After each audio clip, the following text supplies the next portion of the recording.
నమస్తే.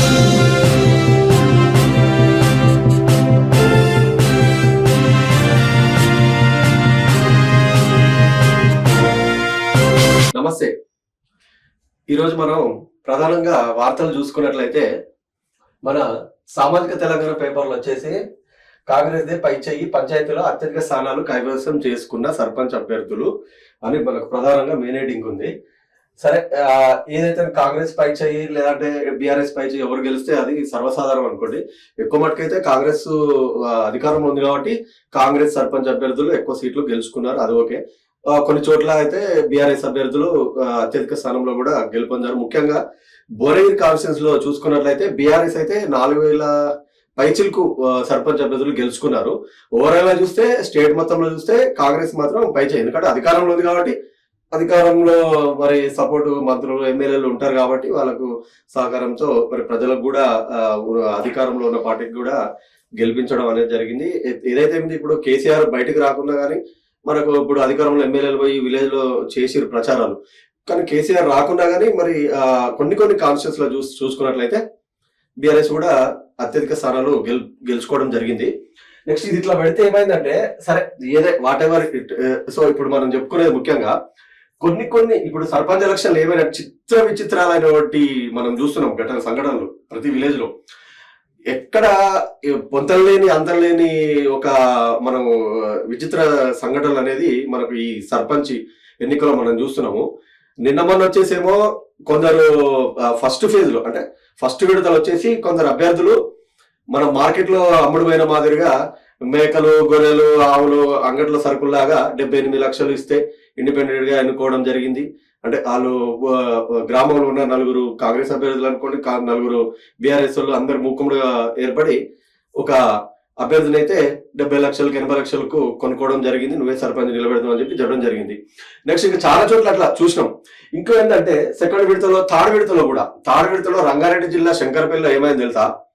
శంకరపల్లిలో వచ్చేసరికి అంటే ప్రధాన వార్త ఎక్కడ మనకు ఇలా ఏం లేదు, కానీ ఇప్పుడు కొన్ని యూట్యూబ్ లో అలచల్ అవుతుందని సరే మనకు తెలిసిన విషయమే. ఒక్క ఓటుకు 1,50,000 ఇచ్చిరు.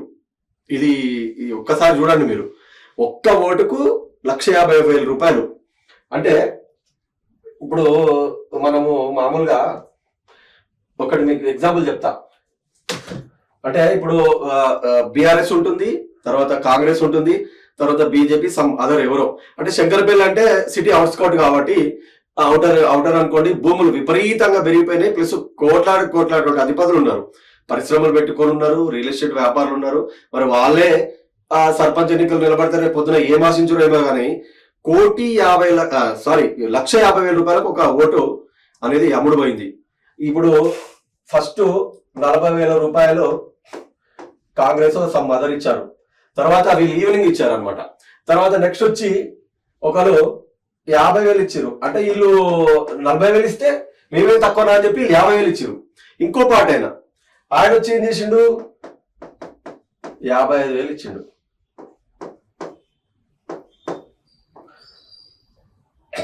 తొమ్మిది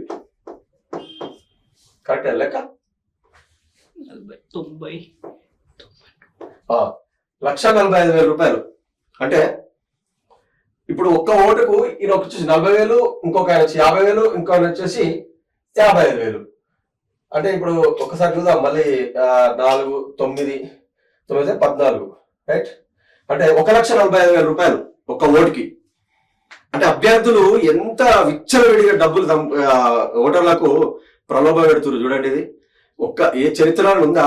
స్థానిక సంస్థ ఎన్నికల్లో నేను పుట్టయితే ఇంత పెద్దగా ఎన్నో ఎలక్షన్ చూసినా కానీ ఇంత పెద్ద డబ్బులు పంపిణీ జరిగిన అంటే ఒక ఎన్నికను ఈరోజు మనం చూస్తున్నాం. అంటే కాంగ్రెస్ హయాంలో సార్ మేబీ వాట్ ఎవర్ ఇప్పుడు బీఆర్ఎస్ ఉన్నా కానీ అదే పరిస్థితి అయ్యేదేమో, ఒక పార్టీని అనకూడదు.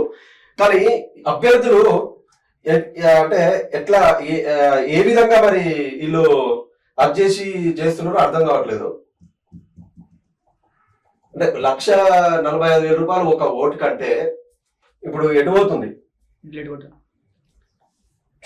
సరే అది అట్లా అంటే మీకు అర్థం కాని చెప్పినాను చూడండి. ఇప్పుడు కొన్ని జాగాలలో ఓటుకు 6,000 ఇచ్చిరు, ఓటుకు 3,000 ఇచ్చిరు. మన బీఆర్ఎస్ వాళ్ళు ఓటుకి 3,000, మళ్ళీ ఓటుకి ఒక్క భార్య భర్తలకు 3,000 అయినా 6,000, అపోజిషన్ వాళ్ళు మళ్ళీ 3,000, 6,000, 12,000 రూపాయలు. అంటే ఇడిపోతుంది. అంటే మనకు ఇప్పుడు డబ్బులు ఒకటే ప్రధాన లక్ష్యమా? మనం డబ్బులు తీసుకోవడము, ఓటేయడము, తర్వాత మన గ్రామం అభివృద్ధి చెందుతుందా, అభివృద్ధి చెందుతుందా, ఎవరికి అమ్ముతున్నాం మన ఓటని చూసే బాధ్యత ఎవ్వరికి కూడా లేదు. పైసలు ముఖ్యం. ఏముంది, పైసలు ఇచ్చి మేము ఓటేసినాం, రేపు పొద్దున 5 సంవత్సరాలు వాడోడి చేస్తాడో వీడోడి చేస్తాడో అనే ఆలోచన ధోరణిలో గ్రామ ప్రజలు ఉన్నారు.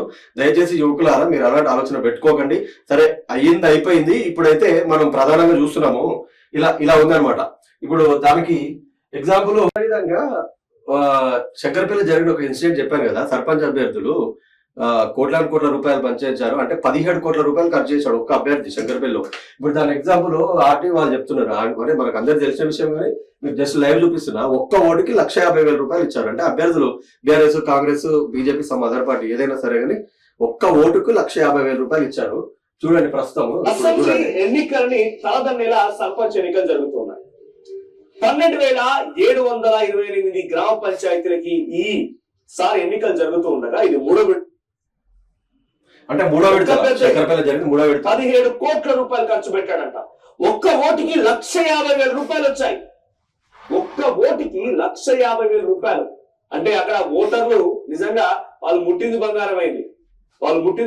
ఒక ఇంట్లో కనుక 4 సభ్యులు ఉన్నారంటే ఒక్క ఓటుకి 1,50,000 రూపాయల చొప్పున సుమారుగా ఈ 6 లక్షల రూపాయలు వాళ్ళు కొనుక్కుంటే 6 తులాల బంగారం కొనుక్కోవచ్చు, లేదా ఒక చిన్న కారు కొనుక్కోవచ్చు ఆ కుటుంబానికి ఒక ఎన్నికతో.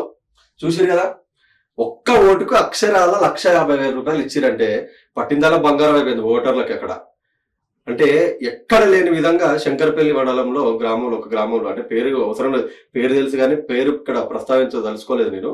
ఒక్క ఓటుకు 1,50,000 రూపాయలు అంటే ఒక 4 ఉంటే మీరు లెక్కేసుకోండి, 4 లక్షలు, 4, 5, 2 లక్షలు, 6 లక్షల రూపాయలు ఒక్క వన్ డేలో, ఒక్క రాత్రి కుబేరాయణం చూసినావా?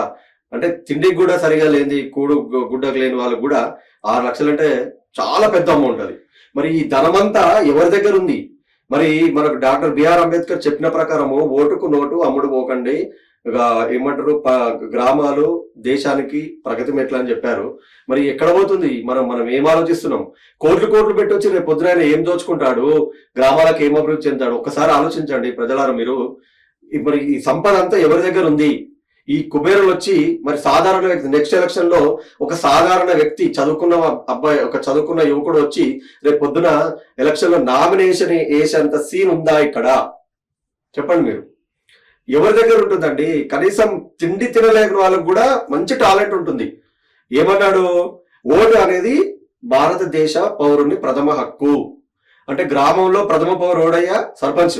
మరి సర్పంచ్ కు అన్ని క్వాలిటీస్ ఉండాలి కదా. అన్ని క్వాలిటీస్ ఉండాలనే మన ప్రజలు ఎన్నుకుంటాము. గ్రామాలు బాగుంటేనే కదా దేశాభివృద్ధి చెందేది.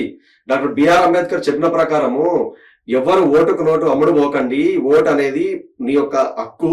నువ్వు ఓటు వేస్తేనే అక్కడ ఆయనకు జాబ్ ఇచ్చినట్టు, ఆయన గెలిస్తే మీకు పని చేసి పెడతాడు.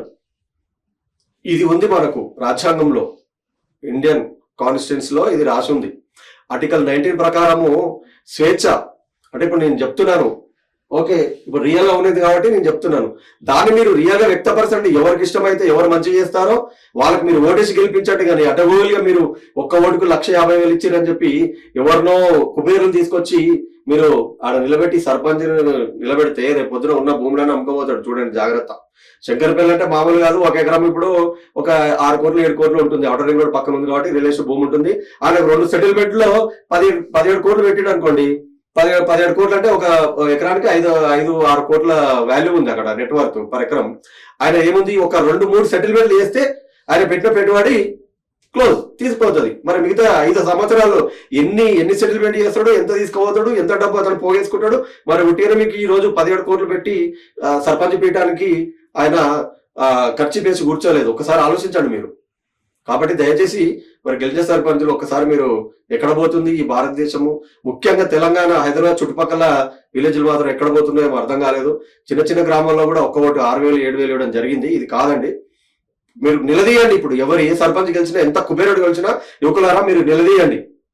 ఏదో కేటీఆర్ వచ్చిండు, ఏదో రేవంత్ రెడ్డి వచ్చిండు, రేపు పొద్దున మాకు పూలమాల వేసి సర్పంచ్లను సన్మానించిండు, మేము ఇప్పుడే ఎమ్మెల్యేలము ఎంపీల లెవెల్లో మీరు బిల్డప్ చేయకండి దయచేసి. గ్రామాలను అభివృద్ధి చేయండి, ఇది కావాలి. కానీ మీరు ఈ రోజు పెట్టుబడి పెట్టినాము వచ్చి ఈ రోజు దోచుకోవడం అంటే కాదు. ఖచ్చితంగా గ్రామ ప్రజలు మన అందరూ కూడా ఆలోచిస్తున్నారు. తస్మాత్ జాగ్రత్త. కొత్తగా ఎన్నికల సర్పంచులారా, మీరు దయచేసి మీరు మంచి పనులు మాత్రం చేయండి. గెలిచారు, పెట్టుబడి పెట్టి గెలిచారు, కానీ రేపు పొద్దుగాల మీకు రాజకీయ భవిష్యత్తు లేకుండా సమాధి కట్టేస్తారు ప్రజలు. జాగ్రత్త. జై హింద్.